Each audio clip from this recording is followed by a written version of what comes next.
let's talk about what is the best way to lose the fat. Let's go into a deeper science, how the human body functions. So basically it depends on two functions, which is caloric intake and burning the calories, exhaustion. So I'll tell you how it basically works. Let's consider the amount of calories which you take in a day. Let's consider it's 3,000 calories basically for any human body. So let's say out of which 1,000 calories which is used for basic functions in functions done by your organs. Basically your organs require calories to function each and every day. So what happens once you eat? The calories, whatever food you eat, fat, protein, carbohydrates, everything broken down into small molecules and directly it had been sprayed into the bloodstream. Once it had entered the bloodstream, so the blood, the brain decides where it to go. Let's say you're working in the morning, you're having pain in your muscle. So your brain has to repair that muscle damage which you had done it by working out or by walking, whatever you have done. So basically it goes to the muscles. That's why muscles are very much important to burn the calories. The more muscles you have, so basically you become a burning engine for the calories. So it's a gifted thing for you if you build naturally more muscle, so you tend to burn more calories. Then once all the muscles requirement done, so what happens to the rest of calories is present in the blood. So blood has only two or three options. Basically first it goes and burns first it goes and deposits those calories to the muscles to repair the tissues and the damages. It has only two options left with, which is converting that calories into fat. So where it will basically go and sediment first. You have to understand this very clearly. We are having as a human being, we are having two types of body fat, which is subcutaneous fat and second is visceral fat. The subcutaneous fat is the fat under your skin. Basically, your skin is the largest organ in your body. The fat sediments under your skin, that is subcutaneous fat.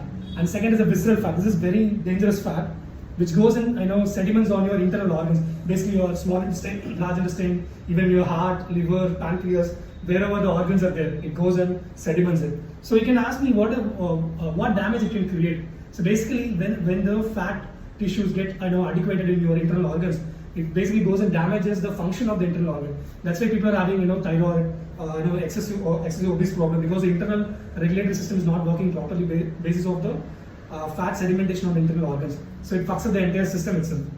Now I'm going to give you a simple thing which you can follow on a day-to-day basis, on basis of this theory, caloric intake and calories, how much you're burning. Let's say you're taking 2,000 to 3,000 calories in a day. As I've said, 1,000 calories goes for the basic function of the body. The remaining 2,000 calories, how you can burn.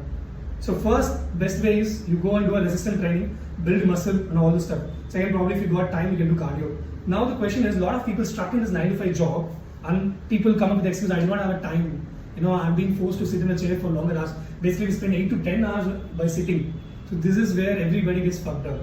If we are, in our primal era, let's say we have to hunt and we do not have any source of, we don't have the luxury of sitting and eating. We will be burning calories all day because we are constantly moving. So that's how human body is designed. We have been designed to move all day. So I want to say this simple trick to everyone. Every 1 hour move. Every 1 hour once move. Let's say you're spending 9 to 5 in the office time. Let's take it's 10 hours close, 8 to 10 hours. Every 1 hour, take 5-minute a portion of a 1 hour and spend it on moving however you want. I can say if you have the luxury of working with space in office, straight away go for 20 push-ups and 30 squats. Guys, that is the best, because squats are the one most proven workout which can burn more calories because it got the largest muscle group. So it has to burn more calories. And also even while you're sitting, it will start burning calories because you are given the pain to the thighs. So it will always insist the brain to send a lot more blood flow over there, so calories keep burning. And push-ups, it automatically can start doing it. Or else if you can't do those exercises, your office doesn't permit such things, then walk for 3 to 5 minutes. Probably a speed walk. Probably you can climb down the stair and you can climb up. That could be the best way to burn calories. You can always burn calories. I'm talking about every 1 hour once. So what happens, you're doing every 1 hour once. So the basic science here is, once the calories which is present in your blood gets absorbed for your activities, gets neutralized and gets broken down, gets burned out. So next thing, your body runs on burning the fat. Automatically it goes for breaking down the fat molecules under your skin and under your organs. So that is the best energy you can spend. So I must always advise to people, you have to run your body on your that is called ketogenic diet. You must run body on breaking down your fat molecules in your body. That can only happen once you burn the glycogen or ATP which is present in your blood. Till the time you don't burn it, you do not have the luxury of touching your internal organs. You cannot solidify the fat which presents in your liver or pancreas or under your skin. You cannot touch that unless until you burn the calories in your blood. So people have to keep in mind, next time when you sit in your office, sit in a chair, You have the luxury of enjoying the breeze from the AC. Still you can relax, ideally. But break the comfortness. Come out of it. Every 1 hour once, do some activities. I can say people can simply go to a squat position and just sit for 10 seconds to 20 seconds. That can burn a lot of calories. Or the best easiest way is that you cannot explain this to people. People start thinking you're crazy once you do such activities in the office. Even I had faced such comments when I was in corporate. It's been exactly 30 days I'm out from the corporate life. I'm feeling so great. My brain's fog have entered because I do not have have to answer anybody. I'm free. I have my time. I spend it like this, my time. Every 1 hour once I constantly push myself to move. To do some activity. It can be push-ups, pull-ups, or it can be squats, or just by walking, or just climbing to the first floor and coming down. That burns calories. So next time understand this, once you're sitting in office, you are storing energy. The storing energy doesn't mean that you're doing good for the body if you're not spending it. So if you're storing more energy and the energy does not have anywhere to go, it gets sedimented in your internal organs, guys. That's where everybody gets fucked up. It gets sedimented in your heart walls, pumps. So your heart gets stuck. It cannot effectively pump the blood. While you're resting, you cannot go to the requested organ, no required organ. The hearts even start failing. That's why people, get falls for this coronary artery diseases. That is only because of fat sediments in the heart wall. Heart wall thickens when you're not moving your body. So it eventually leads to plaque buildup in the blood, heart wall, and brain gets a signal. So it tries to, remove the plaque. Sometimes the clot happens, it becomes a stroke. Anywhere you can fuck up your body if you don't move it. So I'm not a doctor here to advise anyone to follow such things, but still this is a basic fact which is out there in encyclopedia, or even if you go to ChatGPT, everything tells that movement is the key. If you don't move your body, you're gonna get fucked up. Not today, but in near future, you're gonna face a lot of issues. That's why we store a lot of fat here. Have you ever wondered why after eating we store fat here? Because we have large organs here. We have got small intestine, we have got large intestine, we have got pancreas, kidneys. The major digestive organs are here. So first, the fat sediments happens in your stomach.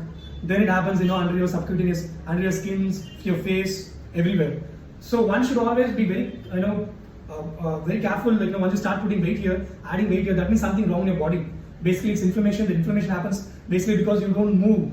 Inflammation is nothing but a plaque buildup in your blood, or plaque buildup in your organs, or fat buildup in your organ. That is what basically inflammation is, which can be caused to express a lot of reasons. But primary reason is that you don't move.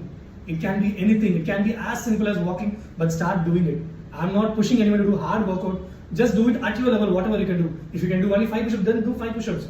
10 times, 5, or 20 times. It's close to come to 100 push-ups. 10 squats you can do at a go. Then do it 20 times, 10 times squats. It becomes 200 squats. But if you think in a longer run, as I've already explained in the video, if you do even 50 push-ups in a day and 100 squats in a day, within 30 days you would have done 1,500 push-ups close to, and you would have done 3,000 squats. I'm pretty much sure as a compound effect, you would have changed so much, metabolic activity in your body, the way it looks. You would have reduced your obese. All those things would have gone down. So think about it, guys. Think about it. Do not keep it easy. Do not take it easy. What I'm trying to tell you, because I'm the guy, best example for procrastinating a lot of things in my life, and I've got fucked up royally. Then I've understood what is the necessary thing in your life, which you have to do it, which you have to do it on an everyday basis, without any excuses. You have to do it. Know the go. Because I have a concept in my mind. If you don't stop moving, there are no external forces to keep you idle. The example is that, let's say I can do easily 200 push-ups and 500 squats every day without any feeling much of a pain, because my body got used to it and body got trained for it. I can do it less stress. So if I keep doing, what will happen? Even at my deathbed, I'm pretty much sure I want to do the 200 push-ups and 500 squats. Then I will die. That is called fucking quality life. I will keep doing what I'm doing right now at 30. I will keep doing the same at my 60, 70, 80, 90, even wherever the life takes me. If I'm fortunate enough to live 100 years, and probably I'll be doing that. I'm never going to stop that.